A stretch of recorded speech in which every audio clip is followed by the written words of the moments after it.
Okay, so today we have with us Mr. Prashant Peres, who is the Managing Director for Kellogg South Asia, Mrs Kamolika Peres, who is the Director for Google Cloud India. And it's an honor to be here with both of you. And again, as students, we have a bunch of questions. Some are going to be formal, some are going to be informal. We're trying to capture your life, and through that, we want to see how our life would possibly turn out. And possibly through this interview, we'll learn a lot in the process. So Sure. to begin with, I would the basic question and yet the most profound question to start with would be, how would you like to summarize your journey here at Joka when you were here for 2 years? I think in the end, when you look back, there's no doubt about it. We often refer to this as the best days of our life. Yeah, it's something where I think Joka is really special because I think it offered an amount of freedom that you never had anywhere else before. Right? It was freedom to meet who you want, do what you want. There wasn't compulsory attendance, so you attended lectures because you really wanted to, and I think we had great fun. But the peer set was amazing. You're with this bunch of guys and girls, exceedingly smart, all toppers or very talented in their own right, and just that interaction made everything you did here very, very special. Yeah.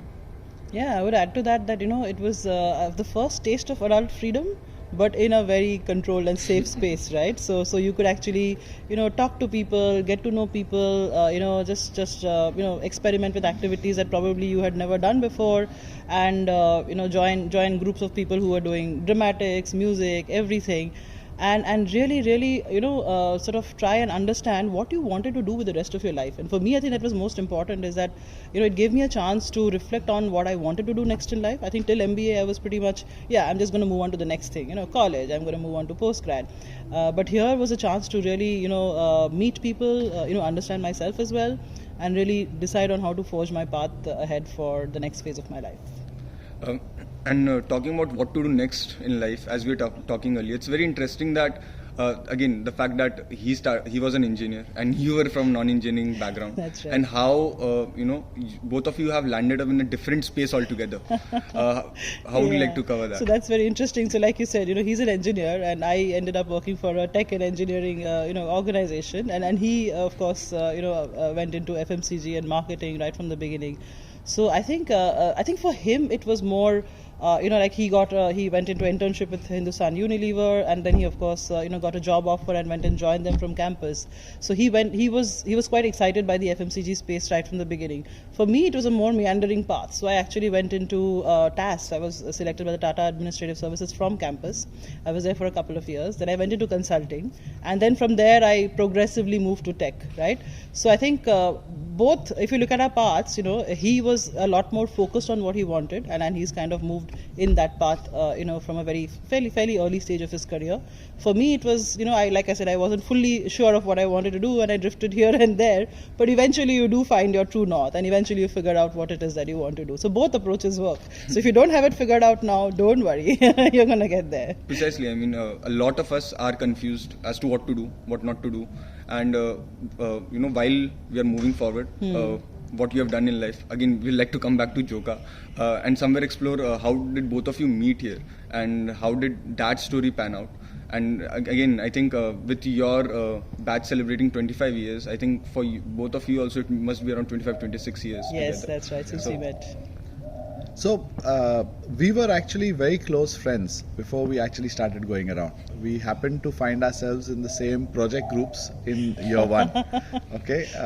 Now, how that happened, it wasn't as planned or anything like that, but we ended up in the same project groups, I think across 3 or 4 projects, right? The year one project, the sales and distribution project, marketing, quite a few of them. And I think we definitely got along very well.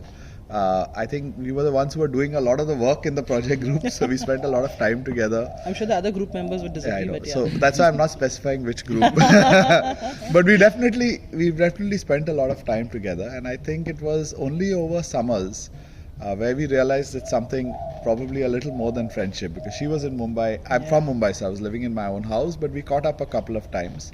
And I think by the time it was second year, we sort of knew. And that's when we started going around. So we weren't the typical, early couple. We were year one doing our own stuff, having our own stories on campus, let's say, while we did a lot of other stuff, confiding in each other and what's going on. And it's only in second year we started going around and haven't looked back since, And to start with, like how you met here, and then again 25 years down the line, you're here. So through this 25 years, while we are looking at your journey over online and other platforms, we saw that somehow both of you have managed to, while you have roamed across the globe and done a lot of jobs, you have managed to stay at similar places. That is something, was there a chunk of time where both of you were working from different spaces? How did that work out, and how did you manage to bring this kind of synergy for both of yourselves, that both of you could grow together while being together? Yeah, so that's actually been a very interesting journey, because very early on we decided that no matter where our careers take us, we would never sacrifice one person's career for the other, or put one person's career path on a greater priority or on a greater importance than the other, right? And at the same time, family would be very central, our children would be very central, and that would be the first priority to everything that we did. So I think we worked by these two guiding principles, and it was difficult at times to keep the importance, manage the balance between both of them. And it was always kids first and then career second, but within the career we would not compromise one for the other. So I guess that's the hierarchy of needs that we actually chalked out for ourselves. And to be honest though, in the early years of our career, it was a little easier because he was moving overseas with Hindustan Unilever, and at that point of time I used to work for IBM, right? So working for two large organizations meant that you would pretty much have a setup and an organization in wherever you moved. So I remember when you first moved to Thailand, and I was like, okay, will I find something there? And actually it turned out to be a very rewarding experience because I joined IBM in Thailand, after he got his move, and then we learned the language, we made a bunch of friends in Thailand who are still there, and we had a great time in our lives. And then he moved to Turkey, and I remember thinking, oh my God, will I get a job in Turkey, and will I be able to keep my career going? And as luck would have it, IBM had a fairly extensive setup in Turkey as well, right? So I joined there, and I worked there for the 2 to 3 years that we were there. So it kind of worked out really well. However, what does happen is that as you get more senior in your careers, of course, as you sort of rise up the ladder, those things become a little more challenging. So, for example, for his last stint, he was in Singapore and then Indonesia with Mondelez, and that time the kids were at a fairly high sort of advanced stage in their education. We couldn't move out of India. So you have to kind of, we managed that time. He took a lot of it upon himself by traveling back whenever he could. All of which is, it does take bandwidth and time and effort. But then you invest that because as a family, you want to make sure that you're making the right calls. So yeah, again, I think no fixed answers, but I think if you know between you what you actually want to do, it's always possible to work out something that works, specifically for you. Yeah, and the important thing, like you said, was knowing what's most important. So I think once we agreed that actually staying together was very important for us, right from our early stage where we were trainees, we put fight to be in the same city. Right. When I got my first posting, I put fight to be in Mumbai. She was based in the TAS in Mumbai, and I very suddenly got transferred to Calcutta. And again, that was a very big decision for us. Right. But again, we somehow made it work. Hats off to her because she's the one who, made the sacrifices, changed roles so that I could, take on this big role that Levers had given me. But right through it, and I can tell you when I first moved to Cal, I remember the very senior person from HUL who told me, listen, you tell your wife to, give up her job. With Levers, you'll move every 3 years. There's no way she'll keep up her career. Nobody's wife works and stuff like that, right? And we were like, bullshit, this is not the way we're going to do things. Yeah. And I'm so glad that she didn't, she stuck it out. So she's made a lot of the sacrifices because very often I moved first, right? And she would then move and find the role with this thing, which makes her career even more rewarding in some ways, right? So and you'll always have people who'll tell you it's difficult, when two people want to progress. But there's always a way, and if you sit and discuss it and if you work it out, as trainees, imagine what power did we have telling our organizations, I want to be in Bangalore, I want to be in Calcutta. It was like we were like just entering the sort of organizations, but we still pushed and pulled and managed because we said it was important for us to be together. That's very interesting. A lot of times again the chatter that we hear is the fact that it is difficult, but no one really tells it that if you want it, you can do it. Yeah, Right? you have to have a little more extra persistence, and then you can make it happen. Yeah, and just the recent stint, like I said, we made a choice. Daughter was in the 12th. So I moved to Singapore and I said, listen, I'm in a regional role. I'm going to be traveling anyway. I will travel via Mumbai. I'll make it work, right? And we made it work. I mean, the kids and all gave me a big farewell. But in the end, they realized, they said, like, Papa, we see you as much because almost every month I somehow found a way to come back home. And make it work, right? So that's the important thing. You got to push to make things happen. And I think at that point again, the online world with WhatsApp video, That's Skype right. was Correct. there. So again, I'd like to switch the gears and move towards that side. Sure. So you joined Google in 2019, Yeah, that's and then right. 2020 COVID kicked in. Yes. And that's when again there was an internet boom with different platforms showing up. And I'm sure that cloud services also gained a lot of traction. That's right. So how did you innovate to be able to provide the services that people wanted? Yeah. And secondly, for a place like India, wherein people are not willing to shell out, at least the individual consumers are not willing to shell out an extra buck for extra cloud services. Yeah. How do you curate services for them? No, so that's a great question. So I think the pandemic, again, it upset a lot of assumptions that people had, right? I mean, people had this whole assumption on not being able to work remote. Like, and the organizations that actually used to stand very firmly by it, they wanted their people in the office all the time. And the initial wave, and this change came in waves, right? So the first wave of technology that changed with COVID, of course, was all the remote work technologies, right? So that was the first wave of demand for cloud services. Everybody wanted VDI, they wanted their collaboration tools, all of that in place very, very fast. And in the beginning, we were just coping with that initial influx of requests from folks in the industry saying, we need to get our teams remotely set up and working, right? And some of them were very tough challenges. For example, we had video content processing firms who needed very, very high computing power to be able to do what they did remotely out of their studios and things like that. So those were the first wave of demands that came, right?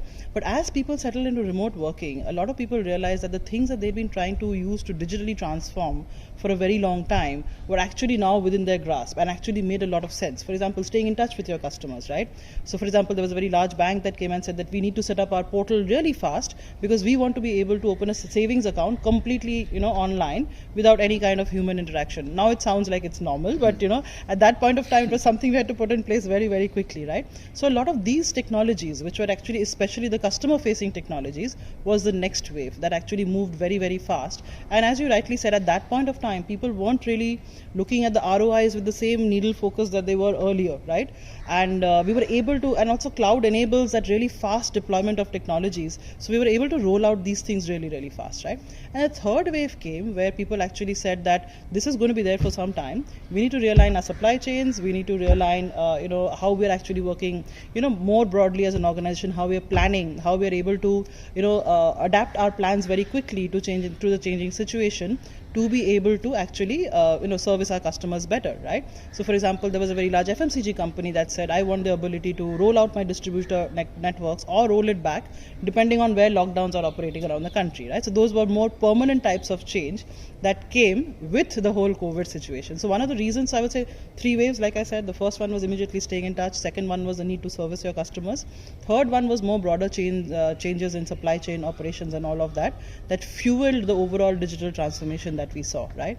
And of course everything was going up, right? Digital advertising, which also is a very significant part of our business in Google, was going up. A lot of customers were exploring newer modes of marketing to their customers. So all around there was a huge change. And when the guardrails shift like this, then cost becomes less of a consideration, right? And also what we have seen is that there are organizations who will do a lot of intense ROI analysis for technology. But what you miss is the fact that disruption is happening around you, right? And there is a need for speed, beyond just the analysis of looking at whether it gives you payback, to put something into production quickly. And maybe you fail fast, and that's fine, but at least you roll it out, you see how it works, and then roll it back again without too much of overheads or outlay happening by the organization. So the mode is moving to more faster, quicker, flexible technology projects that can be rolled out quickly and roll back again, and with the company having gained the learning out of all of those. And during COVID, while tech saw a lot of changes, again FMCG went under a lot of changes as well. So early on, while we used to buy all our FMCG products from stores, now it's all shifted to online. With a lot of platforms coming up, and FMCG, the distribution was very important. You had the power to place your product at the right place so that you can nudge your customer to possibly buy that. But now with platforms like Blinkit, etc., a person really needs to search for that particular product to be able to get it. So how does a brand like Kellogg's, because now brand itself is very important, people need to type Kellogg's and not just a cereal brand. How does Kellogg reimagine themselves in such an era? Now, again, fantastic question. I think, the wave of e-commerce becoming a more and more important channel has been happening for some time, and many organizations, including Kellogg's, I would say, and my previous two organizations, have been a little bit ahead of the curve, saying, if it's, let's say, 3% of the business, you don't resource it for just 3%. You resource it for what you think it's going to be in the future, right? Which is 10, 15, whatever. And I think the organizations that did that are doing really well on e-commerce, right? Kellogg's itself, I think, has one of the highest e-com contributions compared to most FMCG businesses because Kellogg's invested ahead of the curve. Funnily, the rules remain much the same. If you really think about it, if you go to a general trade store or a modern trade store, you still got to get your product in, first of all. So you got to get availability in. You got to get it visible. In stores you'll put up posters, you'll take shelves, you'll do some decorating of those shelves or something to make it pop. You got to do the same online, right? You got to get your availability in, so you got to make sure you have your partnerships with all the big players. You've got to have the right level of promotions so that when people who are looking for value, they get it. At the same time, you've got to make your product visible, and that is an art in itself. It's a science and art in e-com. You've got to understand, how your reviews are doing. You got to take action when they're not doing well. You got to, reinforce the products that are doing well. Make sure they are on the top list in the search. So ideally, what you want is not just for, of course you'll continue doing the brand building and that works across all channels. But in e-com, what you want is when people type something generic like muesli, we look at how many products in top 5, how many products in top 10, and you keep working at it, right? If you feel it's because your products are not good enough, you'll relaunch your products. If you feel they need more promotions, more visibility, more sampling, you do that. But e-com is also amazing from the point of view, as a marketer, and you learn this, in theory, right? Segmentation, targeting. The kind of pinpoint targeting you can do with e-com because of the data that's available, you can't do on almost any other channel, right? So that makes it very, very interesting. But India is going to be a land of opportunity across all channels. So for a brand like us, which is not a high penetration brand, whether it's Kellogg's or it's Pringles, there's huge opportunity still waiting for us in general trade, huge opportunity in modern trade, and even more opportunity in decom. So when you think about India, I would say there's opportunity anywhere you look at it. Yeah, and you just got to look at it through that lens and fund all the opportunities. And talking about opportunities in India, the consumption pattern in India is changing, as we all know. More and more people moving to metropolitan cities, getting educated, with families having both husband and wife working together. The consumption pattern is definitely changing. So how does Kellogg's looks at it, and what's the kind of future that Kellogg's is charting with the growing India? So I think like I said, it's opportunity everywhere. And the interesting thing about India, if I would turn this on its head, is the opportunity for premiumization. Typically we've always looked at India as a demographic which is a triangle, right? Few rich people on top and a lot of poor people down below. By 2020, that demographic is actually going to change to a diamond. Yeah, we're going to have a big middle class, and actually the top end, which is what we typically call SEC, ABC, etc., will cross 50% for the first time. Right? You're going to have more well-off people than you'll have poorer people in India, which is fantastic for the country. And that is an opportunity in itself. It's a tailwind almost. So as long as you're playing strong, which is what Kellogg's actually is, you're playing strong at the top end, you're going to see that demographic dividend pay out for you. The important thing is what we make sure is play across segments, play across price points. So that you capture all ends of the market when the opportunity comes. And again, talking about opportunities and growth, with Google early on with focus on revenue from ads, as you told, and now shifting towards different kind of products and services, wherein a direct charge could be levied from an individual customer itself. Yes, right. How does this journey track? And how and what kind of ratio would we can imagine in future of ad revenue versus direct payments from customers? Yes, I think Google has a whole plethora of businesses, as you know, right? So I mean, we have, of course, the ads business, we have Google Pay, we have Google Cloud, we have YouTube. There's a whole different practice areas, as we call them, product areas as we call them, which actually make up the whole the range of what Google offers. What we realize, and this is something actually that we did last year and even the year before that, is that as organizations grow in India, and of course we have a very vibrant startup ecosystem, there are more startups that are getting launched or founded every month, right? There is a need for Google to also incubate this ecosystem and make these organizations grow by giving them the best of what Google can offer, right? So Google used to have this very prestigious program called Launchpad, which was a startup accelerator. We also broadened it to a broader Google for Startups program that we actually put in place to ensure that startups can actually get the best of what Google has to offer, right? Now, in terms of what each organization uses of Google and its services, that really depends on the business that they're in. Some businesses are naturally ads heavy, some businesses are tech heavy, some businesses, for example, rely a lot on Google Maps, right, as a very key part of their offerings to their customers. So what they use from each Google businesses change, right? But basically in incubating the startups, the vision is to be able to give them that path forward, give them that help from Google to be able to really support them in their journey, right? Now, of course, the ads business is a legendary business of Google. It brings together search, YouTube, a whole lot of products under the Google umbrella. But what's happening also with organizations, and this I speak more for the corporate sector these days, is that increasingly we are also coming together across Google to be able to offer something very unique, to these organizations, right? So when you combine the capabilities of Maps, when you combine the kind of influencer outreach that YouTube has, when you combine the technology that Google Cloud brings, advanced AI modeling or very, very sort of strong data and analytics capabilities, you can actually do a lot more, and you can actually do a lot of unique things that you may not have been able to do in the traditional IT space before, right? So those are the things where the conversations are really interesting, because organizations also throw challenges at us, and then for us to come together as Google and bring the best of our engineering and tech together to solve it, those are, I think, some of the most interesting conversations that we're seeing in India today. So I think, again, like Prashant says, the opportunities are absolutely limitless, and really as Google to be able to solve for the big problems of industry together as a business is what we look forward to the most. And moving from here, so again we had a lot of serious questions as of now, coming to again some informal questions back. Sure. So you are here after 25 years. Yes. Back 25 years ago, did you think you'll be managing director, you'll be director for Google Cloud Services? And like, how does that vision chart out, and what we as students can gain from that? Yeah. So let me put it this way, 25 years ago I would have hoped to be a managing director and I think over time I realized my calling is a little bit more in foods. I definitely hope to be a managing director of a foods company in India. That was sort of my dream, so happy to have got it seen through with Kellogg. But the time has flown.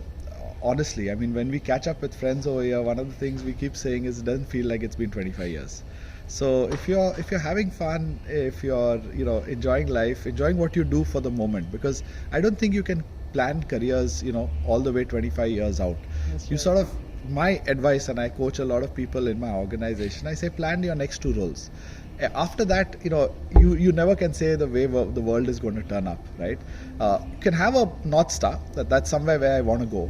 But don't overthink careers. I think that's a mistake some people make and get too angsty about whether they're moving fast enough or they're the first in their batch. Yeah. It doesn't matter. Really, in the long term, and I can say this across people in our batch, people have joined HUL with me. It doesn't matter. Everybody finds their own space and is always very happy where they are. Yeah. So don't overthink it, is my advice. I honestly had no idea at all. So, like I said, for me it has a lot has been about taking things as they come, and then trying to sort of do the best that I could. And I think I honestly didn't have any idea that 25 years on I would be here. But I think for me, I think what has been more important over time, and when you're out of business school, you think, oh, I'm going to make CEO by the time I'm XYZ years, and I'm going to get to this position. But for me, what has been more important is to find people and places where I liked to work, to find organizations that were great, to find a group of people that really energized me and made me want to work with them. And I realized that as you grow, it's not about reaching that final designation or reaching that the sort of top of the pyramid, the elusive position. It's really about doing work that you can be proud of, and that you can look back on and say that I had a great time doing that. I did it with some really good people, and I'm really proud of what we achieved, right? So I think having some of those things along the way, the memories you make with people whom you work, the memories that you have of delivering something, maybe under pressure of deadline, but doing something that you could be really proud of, and just those times and the bonds that you forge, that is what stays with you. And before we end, any last words that you have for IIM Calcutta? You want to go first this time? I mean, for IIM Calcutta, like I said, as Akin said, this is our origin story. So, we started here, right? So I think for us, this place will always be super special.